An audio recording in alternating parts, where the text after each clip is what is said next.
빌립보서 2장 5절부터 11절까지 전에 나눠드린 제 사역한 것으로 다시 한번 읽겠습니다. 그분은 여러분 안에 이 생각, 곧 그리스도 예수 안에 있는 그 생각을 품으십시오. 그분은 하나님의 본체이시나 하나님과 동등됨을 누릴 것으로 여기지 않으시고 도리어 자기를 비워 종의 본체를 취하시고 사람들과 같이 되셔서 사람의 모양으로 나타나셨으며 자기를 낮추어 죽기까지 복종하시되 십자가에 죽기까지 하셨습니다. 그러므로 하나님께서도 그분을 지극히 높여 모든 이름 위에 뛰어난 이름을 그에게 주시고 하늘에 있는 자들과 땅에 있는 자들과 땅 아래에 있는 자들의 모든 무릎을 예수의 이름에 꿇게 하시고 모든 혀로 예수 그리스도를 주라 고백하게 하여 하나님 아버지께 영광을 돌리게 하셨습니다. 지금 저희가 빌립보서 2장의 말씀을 생각하고 있는데요. 오늘은 그 9절부터 11절 부분을 생각할 차례입니다. 빌립보서는 바울 사도가 감옥에 있으면서 빌립보 교회에 보낸 편지인데, 편지를 쓰게 된 계기는 지난번에 말씀드린 것처럼 빌립보 교회가 바울 사도에게 선교비를 보냈습니다. 그런데 선교비를 보내는 좋은 일을 하면서도 그들 사이에 분열이 있었던 겁니다. 그러한 교회를 향해서 바울 사도는 그리스도의 마음에 대해서 이야기를 합니다. 착한 일을 할 때 내가 너보다 좀 더 많이 한다, 잘한다. 사람은 그렇게 하기가 참 쉽거든요. 그런 현상이 교회 안에도 발생할 수 있기 때문에 바울 사도는 지금 이 부분에 와서는 헛된 영광을 추구하지 말고 예수님께서 자기를 헛되게 하신 것, 자기를 비우신 것, 그것을 생각하라 하면서 이야기를 이어갑니다. 지금 그리스도 안에 있는 그 마음을 품고 살아가는 것이 사람에게 가장 정당한 길이고 바른 길이다라고 이야기를 하는데, 그리스도에 대해서는 두 가지로 이야기를 합니다. 먼저 6절부터 8절까지는 그리스도에 낮아지시고 그리스도께서 죽기까지 순종하신 것을 이야기를 합니다. 빌립보 사람들은 2장 3절을 보면은 아무 일에든지 다툼이나 허용을 하지 말고 각각 겸손한 마음으로 각각 자기보다 남을 낮게 여기고 각각 자기 일을 돌아볼 뿐더러 또한 각각 다른 사람들의 일을 돌아보아 나의 기쁨을 충만케 하십시오. 그렇게 이야기를 했는데요. 빌립보 교인들은 헛된 영광을 추구하고 살고 있었습니다. 헛된 영광을 추구하고 있는 사람들에게 바울 사도는 지금 예수님께서 자기를 비워 종의 형체를 입으셨다. 이 비웠다는 말이 헛되게 했다는 말입니다. 똑같은 단어를 씁니다. 당신들은 영광을 추구하는데 그것은 헛된 것이고, 거기에 대한 바른 해결책은 예수님께서 자기를 헛되게 하신 것, 하나님의 본체이시지만은 자기를 비워서 종의 본체를 입으신 것이라고 이야기를 합니다. 그리고 다른 사람보다 자기가 더 높다고 생각하는데 겸손한 마음을 품으라고 이야기를 하면서 예수님께서 자기를 겸손케 하셨다, 자기를 낮추어서 죽기까지 복종하신 이야기를 합니다. 그러한 그리스도의 마음을 품는 것이 그들이 가지고 있는 문제를 근본적으로 해결하는 것이라고 가르쳐 줍니다. 바울 선생님은 이 이야기를 할 때 예수 그리스도의 죽으심을 이야기를 하면서 예수님께서 당신을 위해서 희생을 당하셨으니까 당신도 희생만 끝까지 당해야 합니다, 그렇게 이야기하진 않았습니다. 예수님께서 그렇게 자기를 비워 겸손케 되시고 죽기까지 순종하셨을 때, 그 다음에 하나님께서 행하신 일을 9절, 10절, 11절에서 이야기합니다. 예수님께서 하나님이시니까 생명을 버릴 권세도 있고 취할 권세도 있으신 분이십니다. 그런데 9절, 10절, 11절 보면은 순종하신 예수님을 높이는 것은 모두 하나님의 일로 이야기합니다. 하나님께서 그분을 지극히 높여 모든 이름 위에 뛰어난 이름을 주시고 하늘에 있는 자들과 땅에 있는 자들과 땅 아래에 있는 모든 무릎을 예수의 이름에 꿇게 하셨다. 하나님께서 그분을 높이셨고 뿐만 아니라 모든 혀로 예수 그리스도를 주라 고백하게 하여 하나님 아버지께 영광 돌리게 했다고 이야기합니다. 그리스도의 마음을 품고 나를 비우고 죽기까지 순종하면은 장래가, 더 밝은 장래가 약속되어 있다고 바울 사도는 우리에게 가르쳐 줍니다. 왜냐하면 예수님께서도 그렇게 순종하셨을 때 하나님이 높이신 것처럼 너희가 그러한 마음을 품고 나아가면 하나님께서 너희도 그리스도와 함께 높여주시지 않겠느냐, 그렇게 넌지시 이야기를 하는 겁니다. 아주 균형 있게 이야기를 하는데 그 균형은 다른 데 있는 것이 아니라 그리스도의 생애와 관련해서 이야기를 합니다. 지금 9절, 10절, 11절의 말씀은요, 우리가 많이 들어서 익히하는 구절입니다. 그렇기 때문에 그냥 지나치기가 쉽습니다. 예수님은 주님이시다.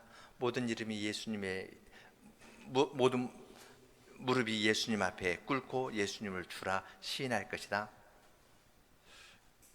그렇게 슬쩍 지나치려고 하기가 쉬운데요. 우리는 이러한 말씀을, 이 편지를 처음 받은 빌립보 교인들의 관점에서 이분들이 이 편지를 받았을 때 어떤 생각을 했을까? 그리고 바울 사도가 감옥에 있으면서 예수님의 이 모범을 그들에게 이야기할 때 하면서 마음에 품었던 생각은 무엇일까? 그런 걸 생각하면서 이 구절을 읽으면 조금 의미가 달라집니다. 그냥 아주 좋은 구절인데요, 좋은 구절도 많이 읽으면 면역성이 생기지 않습니까? 감흥도 별로 없고 그냥 지나치기가 쉽거든요. 지금 빌립보서 2장 9절, 10절, 11절도 그렇습니다. 그런데 한 걸음 뒤로 물러서서요, 바울 사도는 지금 감옥에 있으면서 이 편지를 씁니다. 빌립보 교인들에게 쓰는데, 빌립보 교인들은 다툼이나 허영으로 헛된 영광을 추구하면서 서로 시기하면서 좋은 일을 하고 있습니다. 서로 이렇게 착한 일을 하면서도 다투고 있는 이 사람들에게 바울 사도가 감옥에 있으면서 편지를 쓰는데요, 바울 사도는 너희들 왜 그 정도밖에 안 되냐, 잘못했다, 이것 잘못했고 저것 잘못했고 저것 잘못했다, 이런 식으로 이야기하는 것보다는 다른 그림을 보여주는 겁니다. 다른 그림을 싹 보여주니까 이건 놓고 다투고 싸우던 것이 그냥 놓고 저걸 잡으려는 마음으로 가는 겁니다. 지금 여기에서 이야기하는 그림은 어떤 그림입니까? 그리스도께서 주인이시고요, 하나님께서 화가이십니다. 하나님께서 그리스도를 위해서 행하신 일, 그 이야기를 하는 겁니다. 그리고 그것은, 그 그리스도는 하늘에 있는 자들과 땅에 있는 자들과 땅 아래에 있는 모든 자들의 무릎이 예수님의 이름에 꿇고 모든 혀가 예수 그리스도를 주라 고백하면서 하나님 아버지께 영광을 돌릴 그 모습을 보여줍니다. 땅에서 작은 것을 가지고 다투고 싸우고 있는데요, 이런 사람들에게 바울 사도는 그리스도께서 우리를 위하여 낮아지셨을 뿐만 아니라 낮아지신 그리스도를 하나님께서 얼마나 높게 만드셨는가, 그 이야기를 합니다. 이 그림은 누구를 위한 겁니까? 하나님께서 그리스도의 생애를 잘 그려가지고요, 성경에 기록해 두셨는데, 이것은 목사를 위한 건가요? 아니면 주님의 교회에 속한 모든 자를 위한 건가요? 우리 모두를 위한 겁니다. 바울 사도는 이 그림을, 그리스도의 높아지신 장면을 이야기를 하면서 그렇게 헛된 영광을 너희는 추구하고 있지만 자기를 헛되게 해서 죽기까지 순종하시고 겸손케 되신 그리스도를 하나님이 모든 이름 위에 높이셨다. 하늘 위에 높이셨다. 그 이야기를 합니다. 그리고 그리스도께서 낮아지시고 높아지신 것은 바로 너희를 위한 것이다. 너희를 위해서 그리스도께서 낮아지셨을 뿐만 아니라 높아지셨으니까 그 그리스도를 잘 믿고 그리스도께서 이루실 일을 생각하며 기뻐하라고 하는 겁니다.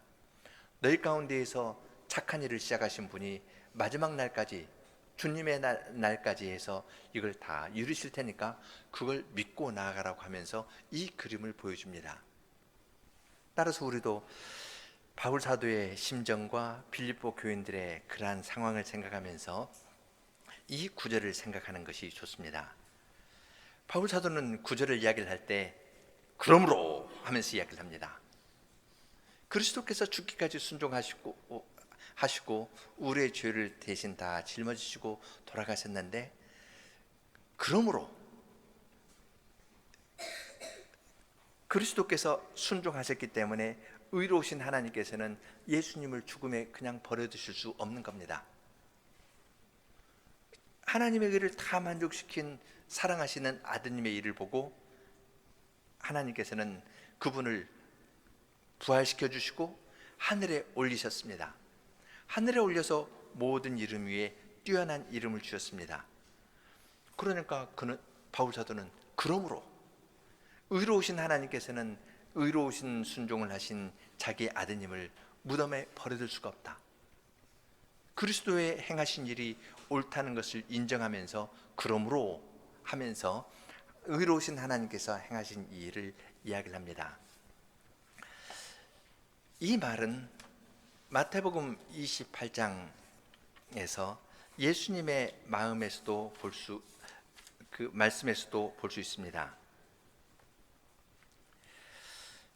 18절에서 마태복음 28장 18절 19절 사이에 그러므로라는 말이 있습니다.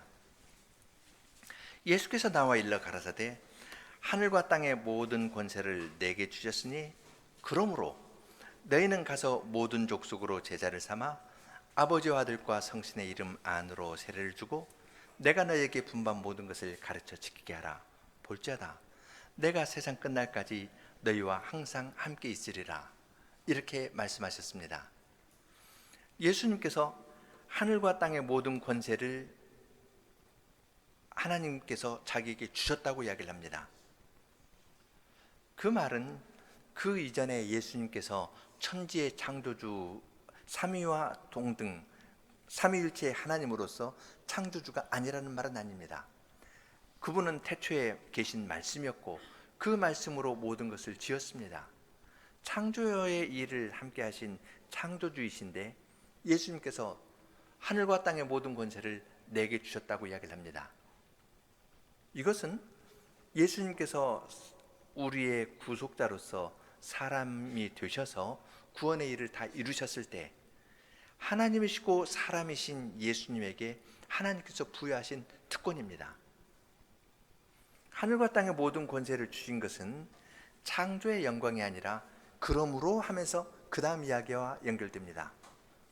하늘과 땅의 모든 권세를 주셨으니까 예수님께서 그러므로 그러한 분으로서 제자들에게 사명을 맡깁니다. 너희는 가서 모든 족속으로 제자를 삼고 내가 너희에게 분부한 모든 것을 가르쳐 지키게 하라. 예수님께서 분부한 모든 것을 가르쳐 지킨다 해가지고 사람들이 잘 믿는다고 확신할 수 있을까요? 주님께 돌아온다고 확신할 수 있을까요? 의심이 들 수 있을 겁니다. 주님께서는 그들의 마음을 잘 아십니다. 그래서 볼지어다 더 강조하시면서 볼지어다 내가 세상 끝날까지 너희와 항상 함께 있으리라. 하늘과 땅의 권세를 가지신 분으로서 그분이 세상 끝날까지 함께 하시며 사도들이 복음 전파하고 주님의 말씀을 가르쳐서 교회를 세우는 일에 함께 하시겠다고 이야기하는 겁니다. 그러므로 라는 이 말은 예수님께서 하고 싶었던 말씀이었습니다. 그리고 마태복음을 보면은 하나님께서 우리와 함께 계시다. 이것을 마태복음 1장의 말로 표현하면은 뭘까요? 하나님이 우리와 함께 하시다. 임마누엘이라는 말인데요. 임마누엘의 약속을 임마누엘이라는 이름으로 예수님께서 태어나셨지만 이 세상에 사실 때에는 임마누엘이라는 이름으로 불린 적이 없습니다. 그런데 그분이 마지막 날에 내가 임마누엘이라고 선언하는 겁니다. 하늘과 땅의 권세를 가진 하나님인데 내가 세상 끝날까지 너희와 함께 하겠다. 임마누엘로 태어난 내가 임마누엘의 약속을 내가 친히 시행하겠다. 그러면서 그러므로 이야기를 하는 겁니다. 이 그러므로라는 말은 그 점에서는 부활하신 예수님께서 제자들에게 하고 싶었던 말씀이었고, 마태가 기록할 때에도 그러므로 부활하신 예수님께서 얻으신 능력을 생각하면서 그러므로 이 말을 쓰기 원했습니다. 그것은 우리를 위한 겁니다. 사도들이 복음 전파할 때 낙담되기도 하고 좌절되기도 할 텐데 이 명령을 우리에게 내리신 분은 하늘과 땅의 권세를 가지신 분이시다. 이 사실을 생각하면 더 확신을 가질 수 있을 겁니다. 우리를 위해서 그러한 사실을 잘 기록해 두었는데요. 지금 빌립보서에서 바울 사도도 이 말을 할 때 예수 그리스도의 죽으심을 이야기할 뿐만 아니라 그러므로 하면서 말을 곧바로 이어서 합니다. 하나님께서 그를 지극히 높여 모든 이름 위에 뛰어난 이름을 그에게 주셨다. 모든 이름 위에 뛰어나니까 이름이라는 것은 그의 존재와 인격을 나타내는 건데요. 모든 것 위에 가장 높습니다. 전에는 종의 형체를 입고 죽기까지 순종하고 십자가에 죽었으니까 가장 낮게까지 내려갔는데 이분을 하나님께서 가장 높은 분으로 세우셨다고 이야기를 합니다. 모든 이름 위에 뛰어난 이름을 주셨기 때문에 하늘에 있는 자들과 땅에 있는 자들과 땅 아래에 있는 자들의 모든 무릎을 가장 뛰어난 이름에 꿇게 하셨습니다. 그러면 여기에서 이야기하는 모든 이름 위에 뛰어난 이름이 무엇일까요? 9절, 10절, 11절에서 한번 찾아보십시오. 모든 이름 위에 뛰어난 이름을 주셨습니다. 그랬더니 하늘에 있는 자들, 땅에 있는 자들, 땅 아래에 있는 자들의 모든 무릎을 그 예수의 이름에 꿇게 했습니다. 모든 이름 위에 뛰어난 이름이 아직 나오진 않았죠. 모든 무릎이 그 앞에 꿇게 되는, 그 이름 앞에 꿇게 되니까 그건 지극히 모든 이름 위에 가장 뛰어난 이름이 되는 겁니다. 그 이름은 뭐라고 불리나요? 한 글자입니다. 11절에 나오죠. 모든 혀로 예수 그리스도를 주라 고백하게 하여 하나님 아버지께 영광을 돌리게 했다 합니다. 모든 이름 위에 뛰어난 이름은 주님이라는 말입니다. 지금 여기 주님이라고 번역한 이 말은 그 여호와라는 말을 그리스어로 번역하면서는 큐리오스라고 했습니다. 야훼를 큐리오스라고 했으니까 하나님께서 예수님에게 모든 이름 위에 뛰어난 이름은 여호와라는 이름이거든요. 여호와라는 이름을 예수님에게 주셨다고 이야기합니다. 주라는 이름, 즉 여호와라는 이름을 하나님께서 사랑하시는 아드님에게 주시기를 기뻐하셨습니다. 여호와라는 이름은 맨 처음에 하나님께서 출애굽의 구원 때 베풀어 주신 이름입니다. 하나님께서 모세를 보내면서 나를 보낸 자의 이름이 누구라 하리까 하니까 하나님께서 여호와라는 이름을 주셨습니다. 여호와라는 말은 에흐예라는 말, 함께 한다는 말입니다. 내가 너와 함께 한다. 함께 한다는 의미를 지닌 그 동사를 가지고 여호와라는 이름을 만들어서 주셨는데요. 여호와 하면은 따라서 이스라엘 백성은 출애굽의 구원을 생각합니다. 나는 너를 애굽 땅 종되었던 집에서 인도하여낸 너희 하나님 여호와로라. 너희 하나님 주로라. 그렇게 이야기를 했습니다. 이러한 여호와의 모습을 우리는 구약에서 잘 배우는데, 특별히 방금 읽은 이사야서 45장에서는 여호와라는 이름으로 바벨론 포로에서 돌아올 것을 이야기를 합니다. 바벨론 포로로, 너희가 바벨론의 포로로 끌려갔는데 45장 1절 보면은 나의 기름 받은 고레스의 오른손을 잡고 열국으로 그 앞에 항복하게 하며 열왕의 허리를 풀며 또 성문을 그 앞에 열어서 닫지 못하게 하리라. 내가 고레스에게 이르기를 하면서 하나님께서 고레스를 시켜서 이스라엘 백성을 포로에서 돌아오게 하셨다고 이야기를 합니다. 그것이 45장의 내용인데, 그러면서 나는 여호와라, 나 외에 다른 하나님이 없다, 그렇게 말씀하십니다. 이러한 방식으로 구원을 베푸는 것은 사람들이 기대하지 못한 일입니다. 바벨론의 포로로 끌려갔는데 하나님께서 고레스를 세워가지고 이스라엘 백성을 구원하시니까 15절에서 이렇게 이야기합니다. 구원자 이스라엘의 하나님이여 진실로 주는 스스로 숨어 계시는 하나님이시니이다. 이러한 방식으로 구원을 이루어 주실 것을 아무도 기대하지 못하였습니다. 숨어 계시는데, 그러나 자신을 다 나타내지 않으면서도 주님께서는 원하시는 구원의 일을 다 이루어 가시니까 하나님께서 행하시는 일을 이야기를 하다가 구원자 이스라엘의 하나님이여 진실로 주는 숨어 계시는 하나님이시니이다 하고 찬송합니다.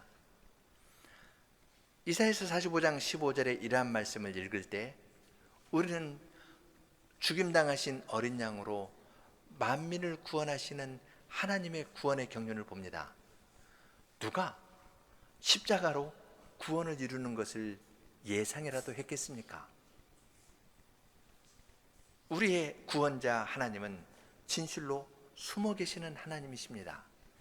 사람이 생각지도 못한 방식으로, 눈으로 보지 못하고 귀로 듣지 못하고 마음으로 생각지도 못한 방식으로 주님께서 구원을 이루어 나가십니다.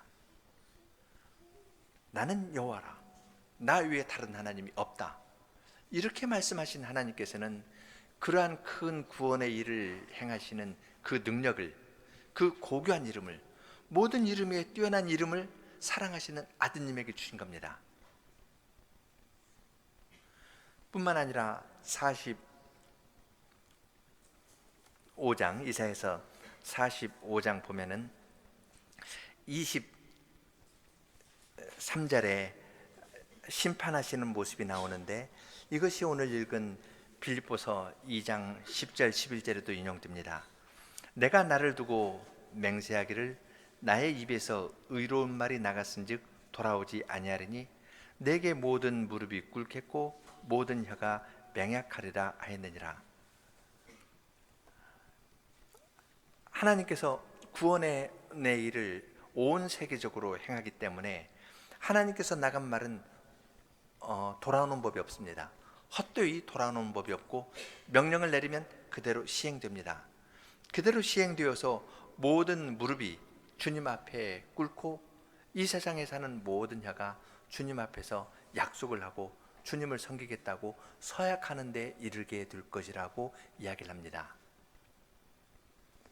여호와라는 이름은 이처럼 영광스러운 이름입니다. 출애굽의 구원 때 하나님께서 구원자로서 계시하셨고 바벨론 포로에서 사람이 생각하지 못한 기이한 방식으로 구원을 베풀어 주실 것을 말씀하시면서 약속해 주시면서 여호와라는 이름을 알려주셨습니다. 모든 이름 위에 뛰어난 그 이름을 하나님께서는 십자가라는 기이한 방식으로 구원을 이루신 예수님에게 주시기를 기뻐하셨습니다. 삼위 하나님이 구별이 되면서도 한 분이시듯 성부도 여호와이시고 성자도 여호와이시고 주이시고 성신도 주이시고, 이러한 방식으로 구원의 일을 삼위 하나님께서 각각 경영하시지만 함께 우리의 구원을 하나로 이루어 나가시는 것을 우리는 여기에서 볼 수 있습니다. 이러한 사실 앞에서 하나님의 백성은 예수 그리스도를 주라 고백합니다. 모든 입으로 예수 그리스도를 주라 시인하여 하나님 아버지께 영광을 돌리는데, 이것은 두 방식으로 이루어집니다. 하나는 그 의미를 알고 이 세상에서부터 주님께 고백하면서 순종하는 자들이고, 다른 하나는 마지막 날에 주님의 어미가 드러났을 때 어린 양의 보좌 앞에 끌려와서 하는 수 없이 주님을 고백하는, 그러한 방식으로 고백하는 일이 있을 것입니다.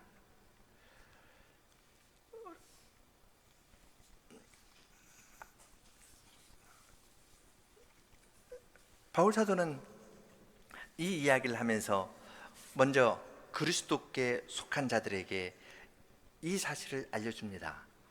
그리스도께서 어떻게 하나님의 뜻을 알고 헛된 영광을 추구하지 아니하고 자기를 비워서 헛되게 해서 죽기까지 순종했는가? 그러한 예수님을 하나님께서 모든 이름에 뛰어난 이름 여호와라는 이름을 주었는지를 그들에게 알려줍니다.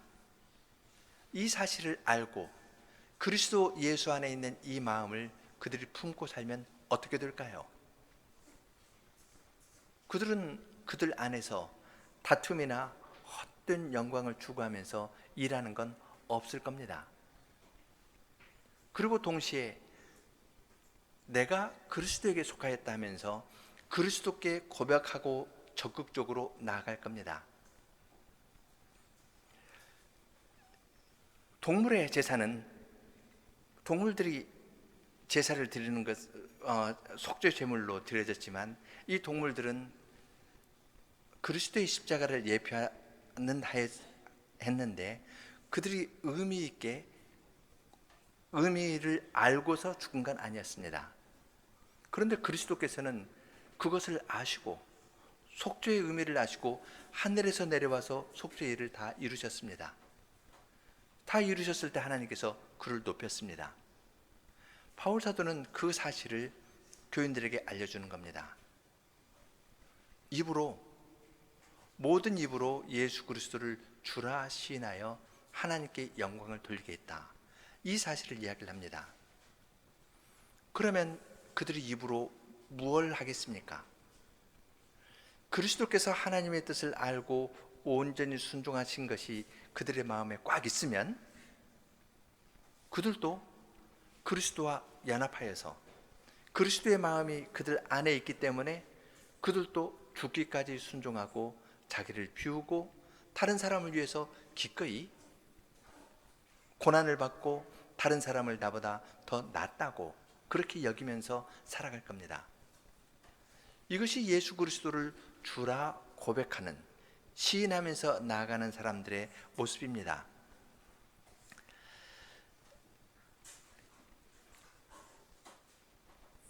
예수 그리스도께서 그렇게 낮으셨을 때 하나님께서 그렇게 높이셨다, 이 사실을 알면은 이러한 사람은 그리스도의 이름으로 고난받는 것을 두려워하지 않을 겁니다. 빌립보서 1장 마지막 절에서 바울 사도가 29절에서 이렇게 이야기하죠. 그리스도를 위하여 너희에게 은혜를 주신 것은 다만 그를 믿을 뿐 아니라 또한 그를 위하여 고난도 받게 하심이라. 내가 그리스도의 고난에 참여하는 것을 통하여서 나도 그리스도의 고난에 참여하는 겁니다. 지금 이 편지를 쓰는 바울 사도는 그리스도의 고난에 참여하고 있습니다. 사람들이 다툼이나 허용으로 빌립보 교인들이 했는데 바울 사도가 옥에 있지만 어떤 사람들은 시기심 때문에 다투는 심정으로 복음을 열심히 전하였습니다. 그러한 일을 당했을 때 바울 사도는 그 사람들 욕하지 않았습니다. 전파되는 것은 그리스도니 내가 기뻐하고 기뻐한다. 그러면서 그 짐을 바울 사도는 다 그리스도 안에서 고난을 받고 짊어지는 겁니다. 그리고 빌립보 교인에게도 그러한 태도를 가르쳐 줍니다. 그리스도의 죽으심과 낮아지심과 높아지심에 대한 찬송은 우리를 위한 것이기 때문에 이것을 묵상할 때 우리도 다른 사람을 위해서 기꺼이 고난을 받을 수가 있고 다른 사람의 짐을 기꺼이 짊어질 마음을 갖게 됩니다. 이것이 예수 그리스도를 주라, 예수님은 여호와이시다, 예수님은 구원자이시다, 그것을 고백하는 사람의 마음 태도이고 행위입니다. 예수님께서 고난을 통해서 구원의 일을 이루셔서 주가 되셨다고 고백하는 사람은 기꺼이 그리스도에게서 은혜를 받은 것은 그를 믿을 뿐 아니라 그를 위하여 고난도 받는 것이다. 내가 그리스도를 위해서 고난을 받을 때 나타나는 결과는 무엇일까요? 오래 참고 고난을 받는데요, 그 효과는 그리스도께서 고난을 받으신 것하고 같은 겁니다. 그리스도께서 십자가에서 고난을 받으심으로 우리가 구원을 받았지 않습니까? 그리스도의 고난을 주님께서 어떻게 이 세상에서 전파하십니까? 그것은 그리스도를 주라 고백하는 사람들이 그리스도 때문에 그리스도를 위해서 고난받는 그 일을 통해서 그리스도의 고난이 다른 사람에게 전파되는 것이고, 내가 다른 사람을 위해서 그리스도 때문에 고난을 받으면 이 고난의 효과는 이 사람의 구원에 이르는 겁니다. 주님께서 은혜를 주시면 다른 사람이 구원을 얻는데 이르게 되는 겁니다. 예수 그리스도의 낮아지심과 높아지심에 대한 이 그림은 찬송인데요, 이 찬송은 주님께서 우리를 위해서 주신 겁니다.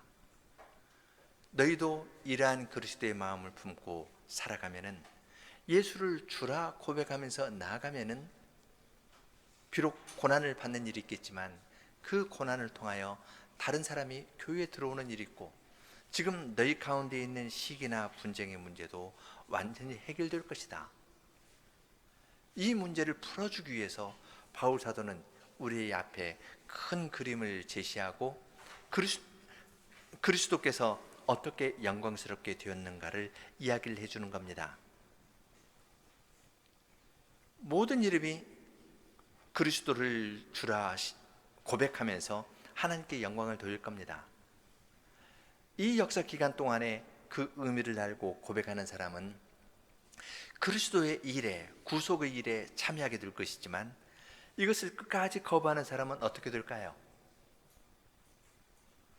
마지막 날 피할 수 없이 주님의 어전에 심판대 앞에 끌려올 겁니다. 죽었던 사람도 다시 살아나서 심판을 받기 위해서 살아날 겁니다.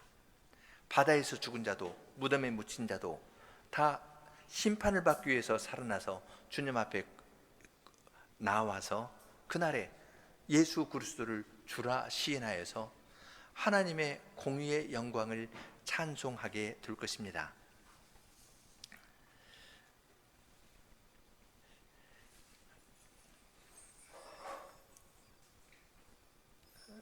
빌립보서 2장의 말씀은 빌립보의 구체적인 문제를 놓고 바울 사도가 해답으로 제시한 것이지만, 이 말씀의 의미는 그것보다 조금 더 깊이 들어갑니다. 사람의 타락의 본질적인 요소, 그 문제를 주님께서는 이러한 말씀으로 풀어주십니다. 저희가 얼마 전에 시편 35편을 생각했었는데요, 시편 35편 26절을 다시 한번 보겠습니다.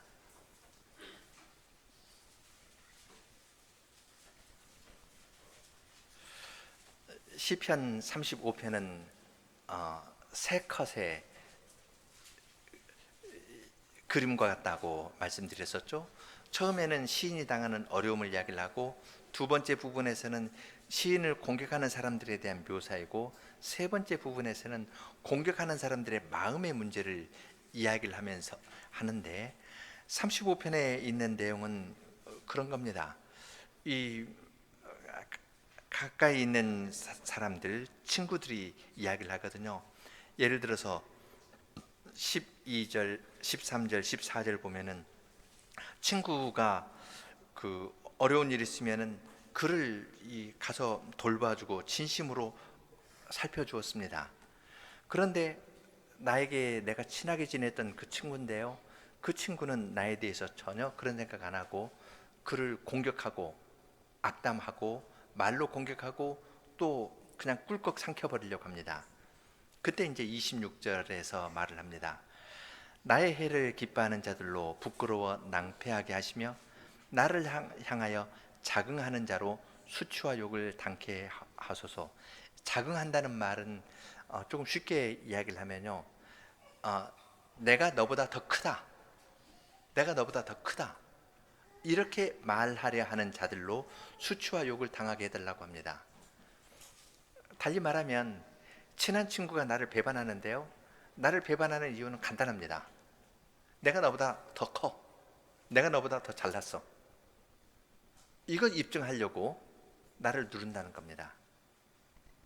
같은 단어를 38편 16절에서도 씁니다. 38편도 35편하고 분위기나 내용이 가장 가까운데요,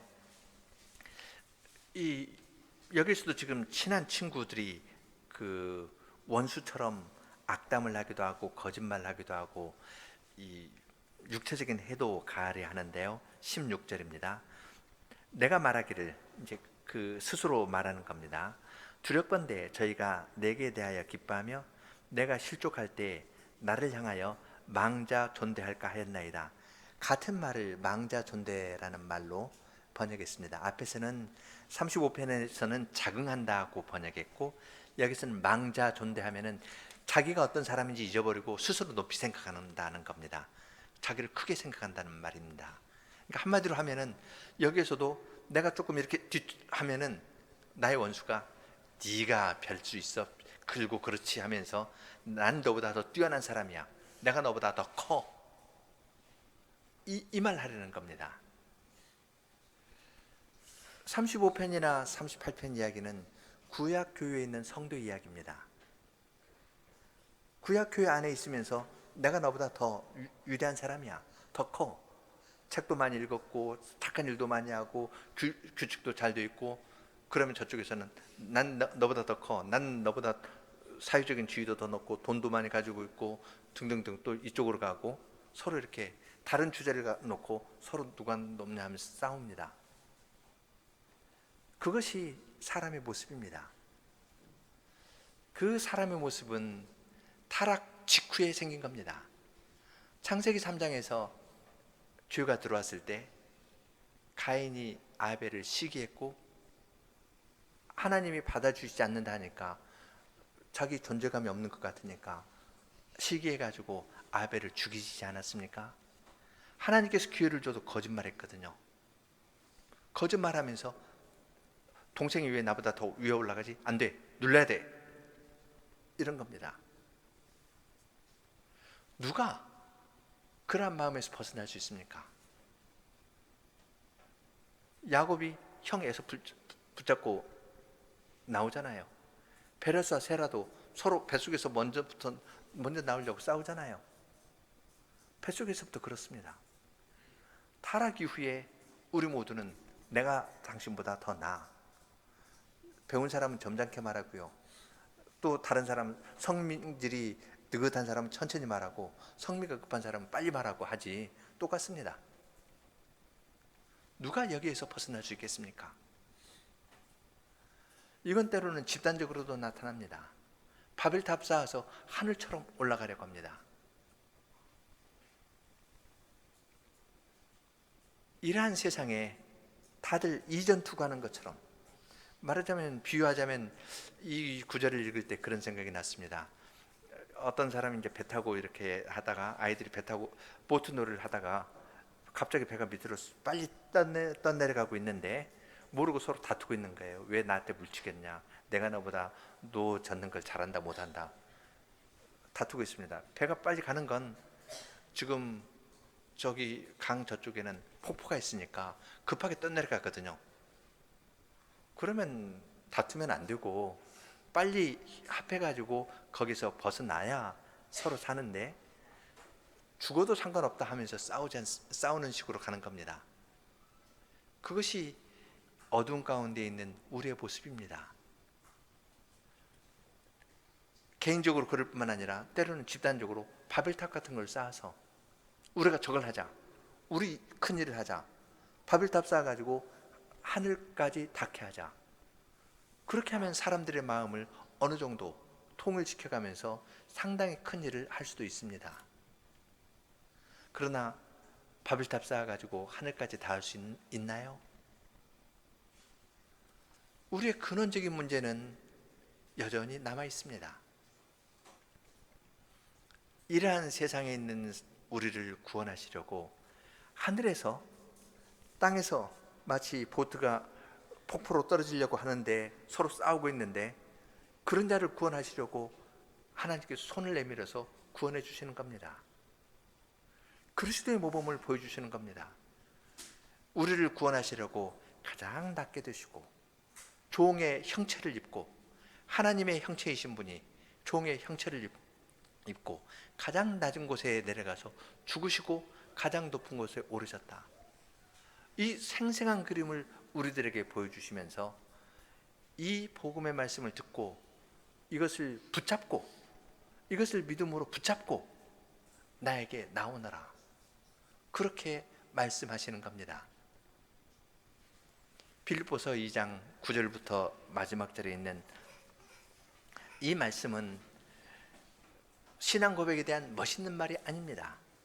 물론 멋있는 말이죠. 그러나 거기에 그치는 것이 아니라 주님께서 걸어가신 그 길을 통해서 하나님의 구원의 역사를 우리에게 한 폭의 그림처럼 생생하게 보여주면서, 내가 그린 이 그림은 너를 위한 것이니까 너는 이 복음의 사실을 믿고 그리스도와 연합해서 살아가거라. 너희 가운데에서 선한 일을 시작하신 나는 그리스도의 마지막 날까지 이 일을 온전히 완수할 테니까 확신을 가지고 나에게 나오너라, 그렇게 부드럽게 초청하시는 겁니다. 이러한 말씀과 함께 주님께서 우리들에게, 인간관계에 매여 있는 우리들에게 그리스도의 모범을 보여주시면서 나에게 나오너라, 수고하고 무거운 짐진 자들아 다 내게로 오라 하면서 가장 높은데, 사람이 온갖 힘을 줘도 이룰 수 없는 가장 높은 곳에 나와 함께 가자 하면서 주님의 백성 모두를 초청하는 겁니다. 함께 그리스도의 마음 4절, 5절, 6절 부르겠습니다.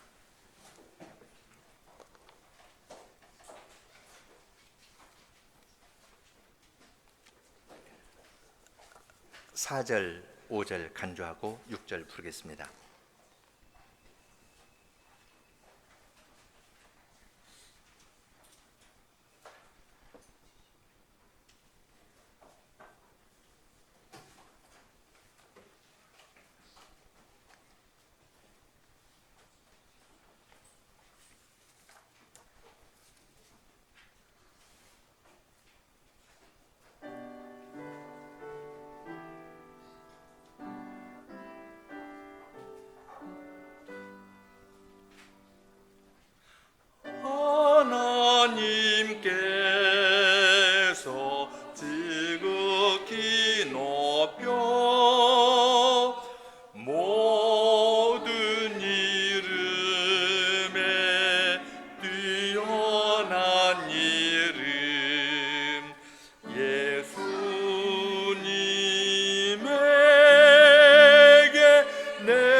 하늘에 계신 하나님 아버지, 이 시간에도 저희들에게 예수 그리스도의 복음을 들려주셔서 감사합니다.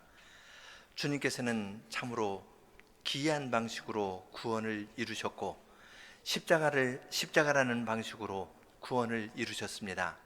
사람이 생각할 수 없는 그러한 기이한 방식으로 구원을 이루셨을 뿐만 아니라 지금도 여전히 그리스도의 고난에 참여토록 하시면서 기이한 방식으로 주님의 은혜의 복음을 주님의 교회 안에서 전파케 하시고 또한 세상을 향해서도 전파케 하시는 일을 주님께서 능력 있게 행해 나아가십니다.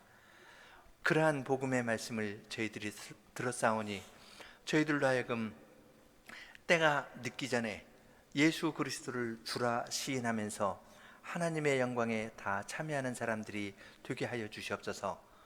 오순절날에 사도들이 성신의 능력으로 너희가 십자가에 못 박은 이 예수를 하나님이 주와 그리스도로 삼았다, 그렇게 선언하였을 때에 많은 사람들이 어찌할꼬 하며 자기의 죄를 회개하고 주님의 교회에 들어온 것처럼 저희들도 예수 그리스도를 주로 삼으셨다라는 이 복음의 사실을 들을 때에 저희 자신을 돌아보고 내가 내 인생의 주인으로 살고 있는지, 아니면 그리스도의 고난에 참여하는 그 길을 걷고 있는지를 잘 살펴보게 하여 주시고, 거기에서 부족한 것이 있으면 주님께 돌이켜 주님께서 가난한 심령으로 회개하는 자에게 베풀어 주시는 은혜를 맛보면서 나아가는 저희들이 다 될 수 있도록 은혜를 허락해 주시옵소서. 예수님 이름으로 기도합니다. 아멘.